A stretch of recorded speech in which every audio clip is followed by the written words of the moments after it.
C'est un plaisir de vous retrouver, chers téléspectateurs. Bonjour et bienvenue dans ce JT hebdomadaire sur Axel Media. Voici pour vous les titres. La commission de rédaction du projet de la Charte nationale pour la paix et la réconciliation nationale a organisé une série de rencontres dans la semaine avec les forces vives de la nation. Des détails dans un instant. Retrouvez dans ce journal un cas exceptionnel, le portrait de Modibo Doumbia dit Play, un jeune homme qui prépare des beignets à Bamako. Comme annoncé dans les titres, le Centre international de conférence de Bamako a abrité du 17 au 20 février 2025 une série de rencontres de la commission de rédaction du projet de la Charte nationale pour la paix et la réconciliation nationale avec les forces vives de la nation. Cette rencontre s'inscrivait dans le cadre de l'élaboration de ce document qui sera bientôt la référence en matière de paix et de la réconciliation. Des détails avec Abdoulaye Meiga. Dans le cadre de l'élaboration du projet de la Charte nationale pour la paix et la réconciliation nationale, la commission chargée de sa rédaction a organisé du lundi 17 au jeudi 20 février 2025 une série de rencontres avec les forces vives de la nation au Centre international de conférence de Bamako. Sur plus de 3000 et quelques recommandations, une synthèse a été faite ici pendant 3 jours avec les représentants des régions, de la diaspora, des institutions de la République et de nos ministères. Nous avons retenu 302. Au-delà de ces 300 recommandations qui recouvrent l'ensemble des aspects sociopolitiques, juridiques, économiques, culturels, 5 résolutions ont été adoptées, parmi lesquelles celle que nous sommes en train de faire, la résolution relative à la paix et à la sécurité. Vous aviez travaillé, nous avons travaillé, des propositions ont été faites et nous continuons à croire qu'il faut encore davantage pour affiner ces documents. Légitimité traditionnelle, confession religieuse, partis et regroupements politiques, syndicats, tous ont répondu à l'appel de la commission.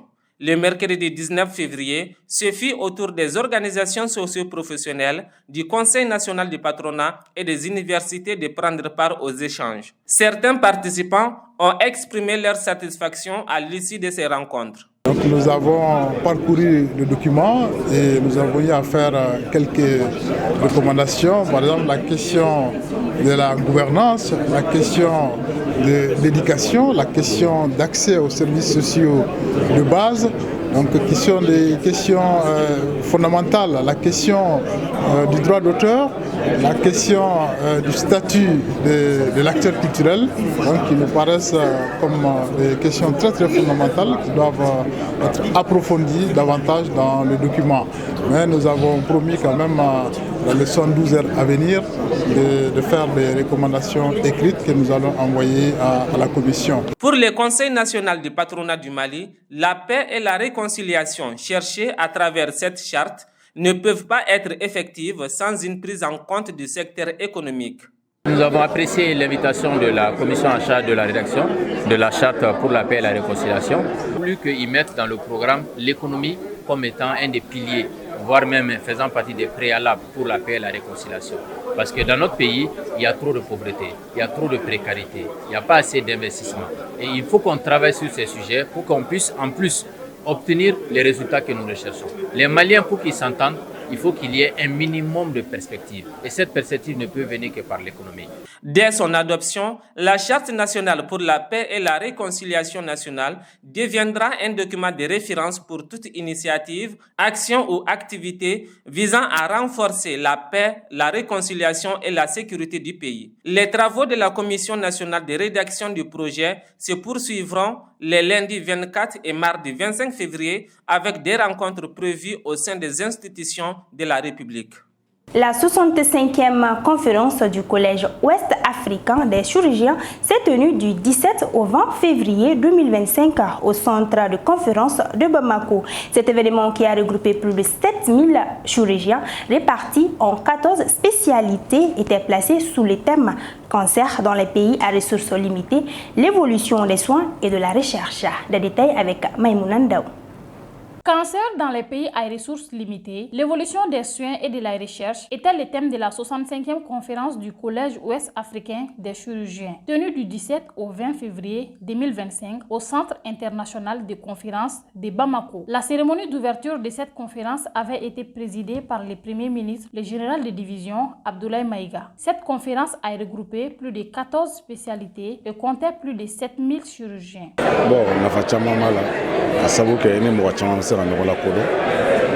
Cette conférence a beaucoup d'avantages. Elle nous permet de rencontrer de nouveaux collègues d'ici et d'ailleurs. C'est une bonne chose que les médecins du Mali s'associent à d'autres nationalités pour faire évoluer les choses, pour amener d'autres idées, surtout dans le domaine de la chirurgie. Le professeur Togo, on peut lui dire qu'il a vraiment fait fort. Un pôle de chirurgiens au Mali avec qui nous travaillons bien évidemment. Donc pour nous, c'est le lieu de rencontrer aussi les autres chirurgiens de la sous-région et puis de reprendre contact avec les chirurgiens du Mali. Lors de cette 65e conférence, des expositions ont eu lieu. Plusieurs matériels chirurgicaux et médicaments utilisés lors de la chirurgie ont été exposés. Nous avons des antalgiques, précisément Ketamol, qui est le paracétamol en injectable et en injection. C'est une innovation, une première au Mali. Parce que d'habitude, on voit les comprimés, on voit avec les perfusions, mais c'est une première fois de voir en injection directement qu'on peut faire à l'aide d'une seringue seulement. Et l'avantage chez nous aussi, on peut le faire en IV et en IM. Parce que généralement, avec les patients, c'est très difficile de trouver la veine et autres. Donc, le temps de chercher, ça peut poser des problèmes. Donc, directement avec notre produit, juste avec une seringue, on va directement avec la voie IM. Et le patient est vite soulagé 5-10 minutes seulement après l'administration. La fièvre est tombée, la douleur est prise en charge. Quant à nous, nous proposons des matériels d'opération et autres. Les participants venus des 4 coins du monde expriment leur satisfaction lors de cette 65e conférence du Collège ouest-africain des chirurgiens. Ils saluent l'initiative de cette conférence. Oui, il est clair pour nous qu'au niveau de la participation, il y a beaucoup de personnes qui sont arrivées de tous les différents pays de notre sous-région. On a rencontré aussi beaucoup de partenaires. C'est aussi clair aussi que quand on regarde le programme du congrès, il a été bien fourni, les communications bien choisies, les thèmes d'actualité. Et pour ma part, c'est un congrès au niveau scientifique bien réussi. Et quand on regarde la participation qui est arrivée aussi, il va de soi que les organisateurs ont fait un bon travail pour pouvoir ramener tous les spécialistes au niveau de ce congrès. Et pour nous, bien évidemment, quand tout le monde est là, c'est tout bénéfice parce que nos partenaires aussi vont pouvoir faire des affaires locales.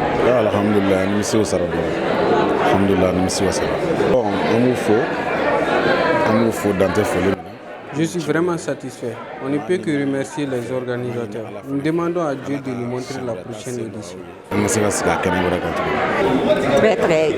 Comme j'avais dit au début, c'est une très bonne idée et je peux dire chaque année, notre laboratoire va continuer à accompagner le congrès. Dans ses propos, le président du Collège ouest-africain des chirurgiens, le professeur Peter Donkor, a souligné l'importance de cette rencontre pour faire avancer la recherche et améliorer la prise en charge des pathologies chirurgicales en Afrique. De sa part, le président du comité d'organisation de la 65e conférence, le professeur Pierre Atogo, s'est engagé, au nom de ses confrères, à soutenir le gouvernement de la transition dans ses efforts pour garantir des soins de qualité, des formations de haut niveau et une recherche médicale renforcée. Auparavant, ce sont les femmes qui étaient reconnues dans la vente des beignets ou des galettes. Actuellement, avec l'évolution, ce secteur a connu des jeunes hommes s'investissant dans ce domaine.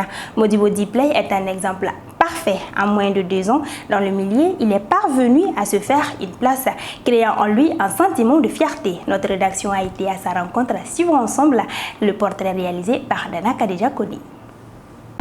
Mali kɔnɔna la ni barabara kanu wila ni y'a ta bala I bɛ nafa sɔrɔ a la ko n'a sɔrɔ I b'a baara kɛ ko dɔ kama quoi. Comme le dit l'adage, il n'y a pas de sous-métier, il n'y a que des sortes genres. Pendant que certains jeunes cherchent un emploi correspondant à leurs études, Modi Doumbia plus connu sous le nom de Play, a choisi une autre voie. Depuis 1 an et demi, ce jeune de 25 ans, passionné d'entrepreneuriat, s'est lancé dans la vente de beignets à Lafiabougou. Célibataire et ancien étudiant en formation professionnelle, il a mis ses études en pause en attendant une autre opportunité. En parallèle, il développe d'autres activités, notamment la vente de tissus et des tapettes. Accueillant, joyeux et fier de son travail, il attire chaque jour, dès 16 h, une foule de clients venant de différents quartiers de Bamako. Mais comment Play s'est-il retrouvé dans ce secteur et pourquoi ce choix?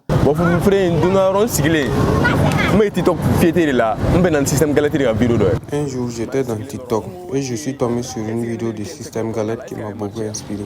Directement, je me suis posé des questions si ça peut marcher aussi pour moi. J'en ai parlé avec mon père. Au début, il ne m'avait pas pris au sérieux, mais le lendemain, il m'a vu en train de le faire. Il a été surpris.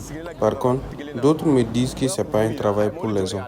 Mais tout ce qui m'intéresse, c'est mon argent. Et maintenant, Dieu merci, je parviens à faire quelques dépenses à la maison ainsi que sur moi-même.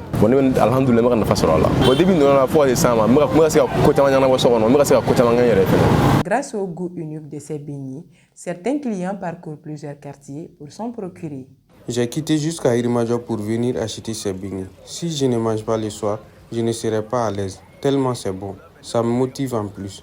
Comme je suis seul, aujourd'hui j'ai payé pour 500 francs seulement. Des fois, si j'ai pas le temps, j'appelle et ils me livrent. Sinon à la descente, je le récupère.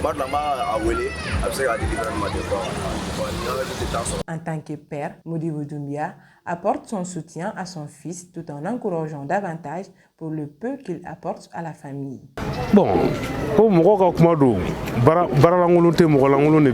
C'est un peu ce que les gens ont l'habitude de le dire. Il n'y a pas de travail approprié à qui que ce soit.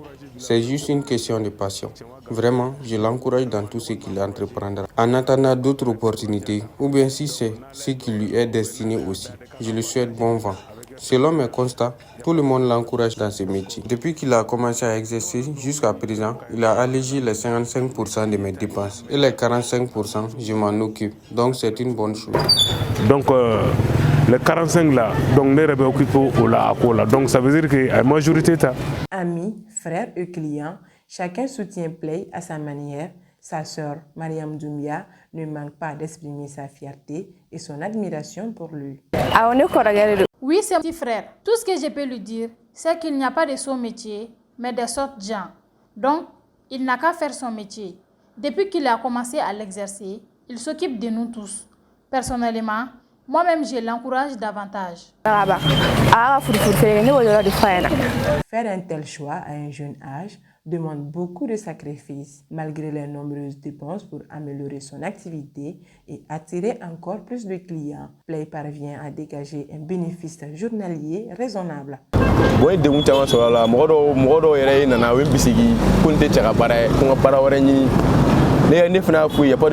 Effectivement, j'ai eu quelques difficultés.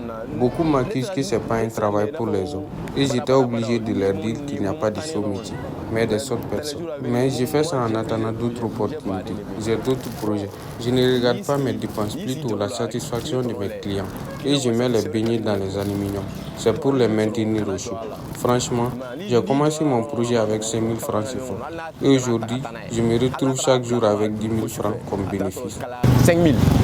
Actuellement, on a un projet d'investissement de 10 000 $. Une clientèle régulière l'encourage d'ailleurs à redoubler d'efforts pour prouver que ce métier, souvent perçu comme féminin, peut être une réussite pour un homme également. Je suis venue acheter des beignets pour mes enfants. Ce sont mes enfants qui ont l'habitude de venir. La fois dernière, ma sœur a goûté avec les enfants et n'arrête plus de les réclamer. Je l'encourage beaucoup. C'est du travail. Il n'y a pas de sous-métier. Et puis, il fait du bon travail. Il n'y a pas de travail pour les hommes ni pour les femmes. Tant qu'on peut avoir des bénéfices, c'est bon. Ce n'est ni ma première fois de voir un homme qui vend des beignets. Même maintenant, je viens de dépenser 1000 francs CFA comme ça. Donc, c'est très intéressant. Aujourd'hui, au Mali, les jeunes ne comptent plus uniquement sur leur diplôme. Chacun se débrouille pour joindre les deux bouts et alléger les charges familiales. La vente des beignets s'impose ainsi comme l'un des business les plus florissants, attirant de nombreux jeunes avec des prix de 3 à 25 francs CFA. M. Doumbia rassemble chaque jour une clientèle fidèle composée de jeunes et d'enfants de l'Afiaboukou. Son activité lui rapporte une somme non négligeable, lui permettant ainsi de ne pas regretter son choix d'avoir mis ses études en pause pour prendre son destin en main avec fierté et ambition.